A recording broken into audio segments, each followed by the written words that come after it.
ব্র্যাকের নাম শুনেছি, ওনারা 15,000 স্কুল চালায় আফগানিস্তানে। আমাদের রিসার্চ টিম আমাদেরকে জানালো। উই অ্যাপ্রিশিয়েট, চমৎকার কাজ। তো এই কনভেনশনাল এই সমস্ত উদ্যোগের পাশাপাশি আমরা যদি আমাদেরকে কোশ্চেন করি যে আমাদের স্কুল কোথায়, এরকম যে আমাদের কোনো একটা কারিকুলাম বেসড 10,000 স্কুল আমরা এখানে চালাই, বাংলাদেশের বর্ডার ছাপিয়ে আমরা অন্য দেশে যে 20,000 স্কুল চালাই, আমরা কেন করতে পারলাম? আপনারা ইতিমধ্যে শুনেছেন যে হাসানা ফাউন্ডেশন আমরা শিক্ষা নিয়ে কাজ করি।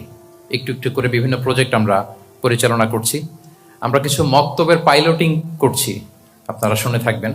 আমরা চাই যে হারিয়ে যাওয়া আমাদের যে মক্তবের সংস্কৃতি, এটাকে ফিরিয়ে আনতে। আমরা ছোটবেলায় আগে আমাদের মসজিদগুলোতে, শহরে কিংবা গ্রামে, কোরআনের তেলাওয়াতে, বিভিন্ন দোয়া তেলাওয়াত মানে উচ্চারণে মুখরিত থাকতো আমাদের মসজিদগুলো। কিন্তু নানা কারণে এগুলো এখন থেমে যাচ্ছে, বন্ধ হয়ে যাচ্ছে, চুপসে যাচ্ছে। আমরা চাচ্ছি এটাকে আবার রিভাইভ করতে।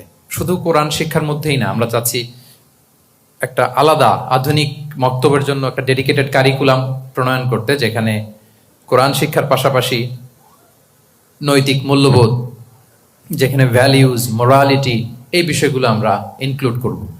তো আমরা যে পাইলট প্রজেক্টগুলো করছি, সেখান থেকে আমরা আমাদের অভিজ্ঞতাকে কাজে লাগিয়ে, দেশের বিজ্ঞ প্রাজ্ঞ স্কলারদের অভিজ্ঞতাকে কাজে লাগিয়ে আমরা এই মক্তব, হাসানা মক্তব আমাদের ড্রিম প্রজেক্ট।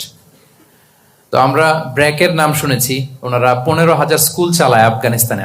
আমাদের রিসার্চ টিম আমাদেরকে জানালো। উই অ্যাপ্রিশিয়েট, চমৎকার কাজ। তো এই কনভেনশনাল এই সমস্ত উদ্যোগের পাশাপাশি আমরা যদি আমাদেরকে কোশ্চেন করি যে আমাদের স্কুল কোথায়, এরকম যে আমাদের কোনো একটা কারিকুলাম বেসড 10,000 স্কুল আমরা এখানে চালাই, বাংলাদেশের বর্ডার ছাপিয়ে আমরা অন্য দেশে যে 20,000 স্কুল চালাই, আমরা কেন করতে পারলাম না? এটা কিন্তু অনেক বড় একটা কোশ্চেন আমাদের প্রতি। তো আমরা চাচ্ছি চমৎকার একটা কারিকুলাম ডেভেলপ করতে, এবং সেটার আলোকে আমাদের নিজস্ব স্থাপনায় হাসানা ভোরের পাঠশালা নামে আমরা এই মক্তব প্রজেক্ট চালু করব, এবং একই ইনফ্রাস্ট্রাকচারে বাংলাদেশের যে কোনো জেলায়, থানায় বা গ্রামে দেখলেই যেন বোঝা যায় বা চেনা যায় এটা হাসানার মক্তব প্রজেক্ট।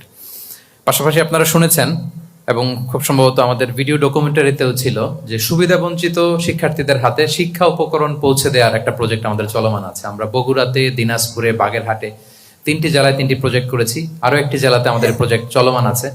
তো এমন এমন প্রত্যন্ত জায়গা এবং শিক্ষা প্রতিষ্ঠান আমরা বাছাই করেছি, তারা স্কুলের অভাবে অনেক শিক্ষার্থী তাদের প্রতিষ্ঠানে যেতে চায় না, কলম নেই, খাতা নেই।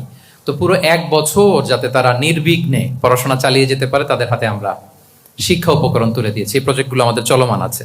ব্র্যাকের নাম শুনেছি, ওনারা 15,000 স্কুল চালায় আফগানিস্তানে।